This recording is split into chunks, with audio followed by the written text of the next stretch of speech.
So hello mga kabukid. Ito na pala yung ating mga sisiyo ngayon na nasa ating brooder. Bali nasa 20 days na sila. So hello mga kabukid. So malaki na yung ating mga sisiyo ngayon.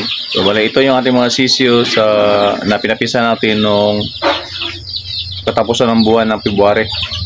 So ngayon kumbaga malapit na sila mag 20 days dito sa ating brooder na may ilaw. So ngayon mga kabukid, gusto ko lang i-share sa inyo kung ano yung aking mga ginagawa dito sa ating sisiyo bago natin sila ilipat doon sa ating brooder na walang pailaw. So ngayon March 19 ba? O March 19 nga. So ngayon ito ginagawa ko to mga kabukid para kumbaga yung ating mga sisiyo once na ilipat na natin doon sa kabila nating brooder na walang pailaw, hindi sila mabigla. So ngayon isi-share ko sa inyo mga kabukid kung ano ito yung aking ginagawa bago natin sila mailipat doon. So samahan niyo ako mga kabukid.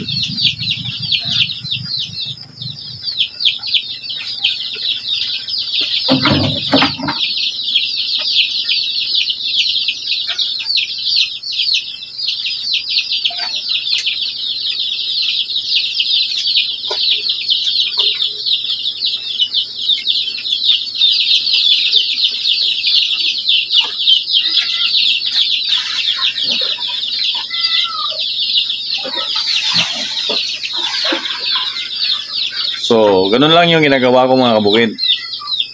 So, pinapatayan natin sila, kumbaga tinatanggalan natin sila ng ilaw. So, ito mga kabukid, inumpisahan kong tanggalan sila ng ilaw mula noong 15 days na sila. So, tuwing gabi, tinatanggalan ko sila ng ilaw. Pero pagdating ng umaga, minsan pinapailawan ko sila.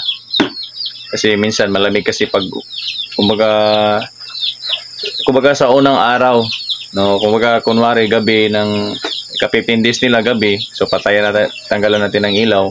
So kinamugahan nun, iilawan ko sila ng umaga, pero pagdating ng tanghali, tatanggalin ko na naman yung ilaw. So ginagawa natin ito mga kabukid para yung ating sisiyo hindi sila mabigla pag nilipat na natin doon sa ating brooder na walang pailaw. So pagdating na naman ng 17 days mga kabukid, yung ating mga sisiyo, totally na talaga na hindi na natin sila iilawan pa tuwing pagdating ng gabi hanggang umaga. O saka lang siguro natin sila iilawan kapag yung panahon natin ay umuulan. So ngayon, tulad ngayon na maganda naman yung panahon, tag-init. So hindi na natin sila pinapailawan pa.